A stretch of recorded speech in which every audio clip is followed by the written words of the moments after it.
corps, Michael Mention. Merci d'être avec nous aujourd'hui à Gilbert Joseph pour venir nous parler de vos ouvrages et de la façon dont vous écrivez. Enfin, on va parler pas mal de choses aujourd'hui. Pour vous parler un peu de vous, donc Hervé Lecor, donc vous vivez à Bordeaux, vous avez 58 ans. Vous avez écrit près d'une dizaine d'ouvrages, 4 chez Rivage. Vous avez eu beaucoup de prix, un prix Mystère de la critique, le Grand Prix du roman d'or de la ville de Paris, le Grand Prix de la littérature policière, le prix Mystère de la critique et donc le dernier prix au Quai du Polar cette année. Et donc du coup, pour le Après la guerre qui vient de sortir, dont on va parler un petit peu. Donc Michael Mention, vous avez 34 ans, vous avez écrit 7 livres de chez Rivage et vous aviez eu le Grand Prix de Beaune en 2013. Donc voilà, donc, pour reprendre un peu les différentes problématiques que vous abordez dans vos livres, il y a comme un point commun sur lesquels je peux déjà un petit peu parler, c'est la façon dont vous reprenez l'histoire avec un grand H, du coup, et dont vous travaillez un peu sur les différentes époques que vous avez pu parcourir. Vous avez des façons de vous renseigner, de vous documenter, de travailler sur ce genre d'ouvrage. Est-ce que ça demande un effort particulier de faire du polar historique, je mets des grands guillemets, puisqu'on n'est pas non plus dans le polar historique classique, ou est-ce que finalement, il n'y a pas de différence quand on fait du polar historique et quand on fait du polar normal? Il n'y a pas de différence au sens où on écrit, enfin j'essaye en tout cas d'écrire d'abord des romans noirs, puisque c'est ce qui me permet de développer de façon imaginaire, fantasmée ma vision du monde. Donc ça déjà, le présupposé c'est ça, c'est d'abord écrire un roman noir, un roman tant qu'à faire à haute densité fictionnelle, sans trop de tours et de détours. Ça c'est voilà, ça c'est l'espèce de parti pris esthétique qui est le mien. Après, si ça tombe sur un sujet historique, ou si du moins j'ai en tête un sujet historique, une période de l'histoire qui me paraît propice à telle ou telle intrigue, je vais choisir cette période-là. Donc à la limite, c'est la rencontre entre une envie d'écrire un roman noir et les préoccupations, les obsessions sur certaines périodes, les intérêts particuliers sur certaines périodes historiques que je peux avoir en tête. Je sais pas, L'homme aux lèvres de saphir, j'ai toujours été passionné par cette période-là, commune, et puis la commune, et puis ce qui s'est passé surtout juste avant. J'ai toujours été intéressé par Lautréamont, par son œuvre, et puis par cette espèce de biographie lacunaire qui était la sienne. Et puis petit à petit, maturation sur des années. Puis à un moment donné, je me mets à écrire. Voilà. Après, et pour le dernier, après la guerre, c'est un peu la même chose. Toujours passionné par, d'une part, la guerre d'Algérie, cette période très très trouble et très proche de nous, et aussi par la période de l'occupation, par les questions soulevées par la Shoah. Voilà, essayer d'utiliser ça pour en faire, pour y coller finalement mes propres obsessions intimes, quoi, une espèce de pessimisme, on va dire de pessimisme romanesque, parce que c'est pas le pessimisme que je peux ressentir par ailleurs. Mais disons que je cristallise mon pessimisme dans des romans. Voilà. Ça m'empêche pas de croire aussi que voilà, le monde n'est pas forcément obligé de courir à sa perte. Et voilà, après, pour ce qui est de la documentation, j'essaye d'aller vite. Oui, bien sûr qu'il faut se documenter, parce que il ne s'agit pas de raconter n'importe quoi, il s'agit de préserver ce qu'on appelle en littérature l'effet de réel, et donc d'être vraisemblable, crédible, déjà sur le fond historique, sur le décor, sur les personnages, les dialogues, la façon de s'exprimer, pas aller balancer des anachronismes plein les pages, être très, très regardant sur ce genre de travail. Ça, après, ça, c'est la cuisine, c'est le travail de l'écriture. Mais voilà, la documentation, oui, bien sûr. Après, ça peut prendre un temps fou pour l'homme aux lèvres saphir. J'ai passé des mois et des mois à travailler là-dessus, de toute façon possible. Pour après la guerre, c'était un peu moins compliqué parce que ça se passait à Bordeaux. Là, la ville, je la connais et c'était plus simple pour moi. Mais travailler sur les questions, la Shoah, oui, j'ai lu des choses sur la Shoah. En même temps, vu la douleur que cette question, que cette tragédie historique induit encore aujourd'hui, et c'est pas pour rien, il ne s'agissait pas là non plus de déraper soit dans l'invraisemblance ou la désinvolture, non plus qu'il fallait absolument que j'évite de sombrer dans le pathos. Parce qu'alors j'aurais l'impression de capter une mémoire, une douleur, une souffrance, de la capturer, de la voler, et ça je voulais surtout pas tomber dans ce genre de travers. Voilà, en gros, comment j'ai essayé de travailler sur ces trucs-là. On écrit avant tout des histoires. On n'est pas là pour faire la leçon au lecteur.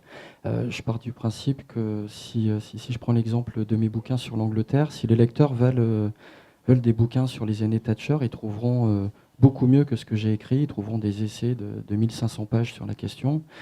Donc c'est sûr qu'il faut toujours un arrière-plan pour solidifier le récit, de manière à l'inscrire soit dans un certain réel, soit dans un certain univers plausible, on va dire. Mais je considère que je fais avant tout du divertissement intelligent, j'espère en tout cas, du divertissement au sens noble. C'est-à-dire, si on ne parle pas de Patrick Sébastien ou autre chose, c'est vraiment du divertissement dans le sens où la lecture, c'est du partage, c'est accompagner les gens pendant un certains moments avec des histoires, alors ou de crime ou des histoires d'espionnage ou fantastiques, mais en même temps partir de certains faits policiers par exemple pour mieux explorer certaines périodes de l'histoire.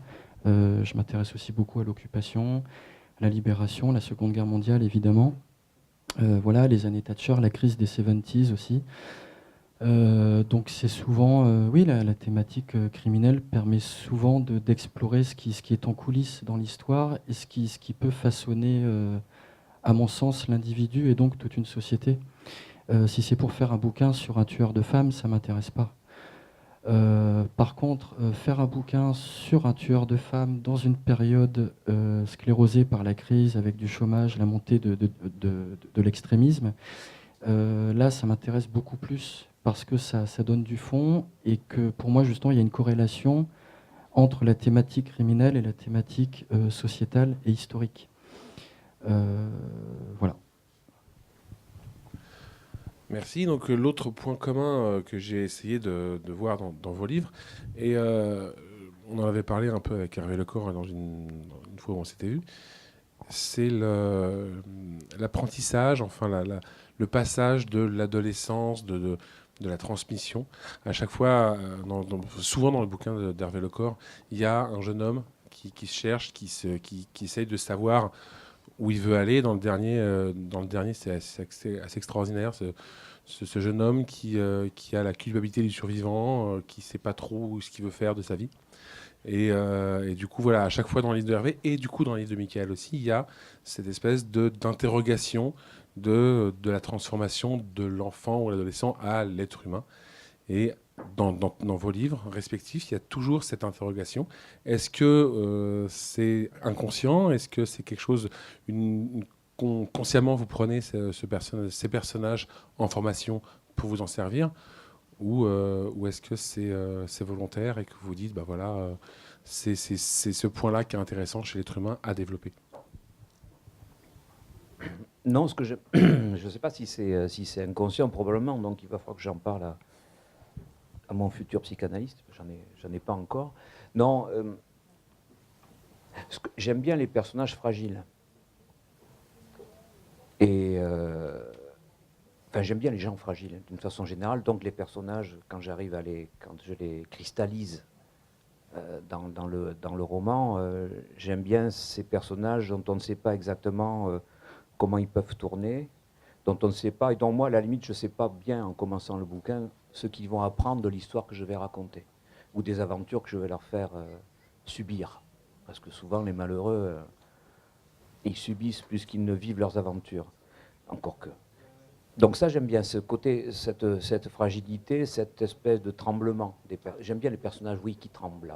Pas forcément de peur, mais qui tremblent à la fois de toute leur volonté de vivre et en même temps de leur inquiétude. par rapport à la vie. Ça m'intéresse profondément. Du coup, voilà, dans les cœurs déchiquetés, c'est cet enfant, même si les adultes autour de lui sont aussi des gens relativement tremblants et fragiles. Et puis, dans Après-la-guerre, c'est ce jeune Daniel qui est d'autant plus tremblant qu'il ne sait pas exactement sur quoi repose sa propre vie, puisque parents disparus en déportation, la guerre d'Algérie qu'il appelle pour un futur immédiat assez instable, pour le dire vite. Du coup, c'est vraiment un personnage qui est un peu comme l'oiseau sur la branche, on ne sait pas trop de quel côté il va pouvoir s'envoler, ou s'il ne va pas chuter directement. Ça m'intéresse, de creuser ça.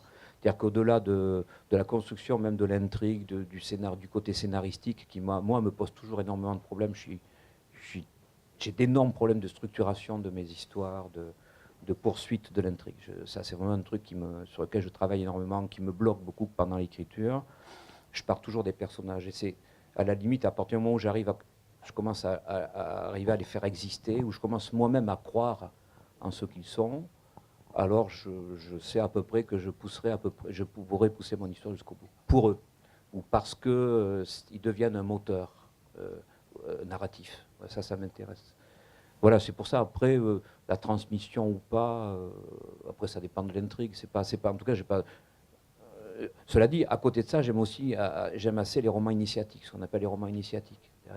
Ces endroits, ces romans où voilà, il y a un garçon, un jeune homme, un personnage quelconque qui va apprendre de ses aventures et qui ne sera pas du tout le même entre le début de l'histoire et la fin. Là, on parle beaucoup en ce moment du film Joe, d'après le bouquin de Larry Brown, et puis du livre qui est en train d'être republié. C'est une excellente chose, c'était un très grand bouquin.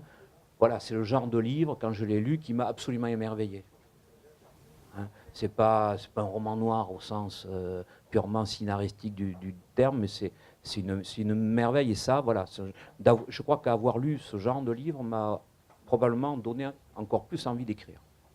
Voilà, c'est aussi un aller-retour entre mes enthousiasmes de lecture et mes envies d'auteur. Je suis très d'accord avec Hervé, donc c'est bien, c'est super pratique. Pour ma part, je sais que plus j'avance dans le temps, plus j'ai l'impression de renouer avec ce que j'étais quand j'étais ado. Je sais que la question de l'évolution m'intéresse beaucoup, l'évolution de l'être, alors que ce soit à travers, je sais pas, la société, une activité ou dans le couple. Je sais pas, l'évolution d'une civilisation, ça m'intéresse aussi beaucoup. Le recul, enfin le regard qu'on peut porter sur une période historique, enfin tout ce qui est de l'ordre de la mobilité, alors soit mémorielle, soit sur le plan existentiel, m'intéresse beaucoup parce que je pars du principe, je suis pas le seul à penser ça, qu'on est en gestation toute sa vie. On progresse en permanence. Pour ma part, au niveau des bouquins, je vois bien que d'un bouquin à l'autre, il se passe beaucoup de choses parce qu'on a la chance d'être lu, d'être conseillé, d'être critiqué. Donc tout ça évolue beaucoup, on se renouvelle. Enfin, je sais que pour ma part, j'essaie beaucoup de me renouveler au sujet des thèmes. Et je sais que par exemple, par rapport à mon personnage, effectivement, le personnage de Peter dans Adieu demain, dont on assiste à sa naissance et à son adolescence, je voulais faire un bouquin sur les apparences parce que j'en ai un peu marre voilà, de voir le monde un peu dans lequel on vit à l'heure actuelle, où on nous désigne tel ou tel ennemi public numéro un, où on nous désigne je sais pas, des deux hommes politiques comme des sauveurs, des pseudo-chanteurs comme des génies, pas des musulmans qui seraient tous des terroristes. On est vraiment dans une époque du sacré, mais du sacré qui peut être négatif ou positif, c'est-à-dire on est vraiment dans une société soumise à l'image, où j'ai l'impression que l'individu n'existe plus, il n'existe qu'à travers son statut ou une certaine représentation qui est souvent guidée par les médias télé souvent. Donc moi, ce qui m'intéresse effectivement, je rebondis par rapport à ce que disait Hervé, c'est justement de désacraliser tout ça, d'aller chercher la fêlure, la fragilité, pour montrer que c'est pas parce qu'on est flic qu'on roule forcément des mécaniques, ou je sais pas, on peut être agent du Mossad et être aussi solitaire, avoir je sais pas, des petits problèmes familiaux, avoir une certaine difficulté à gérer son histoire familiale, par exemple. C'est vraiment d'aller chercher le petit caillou dans la chaussure, ce qui pour moi s'apparente souvent aux petites nuances qu'on peut trouver dans l'histoire avec un grand H.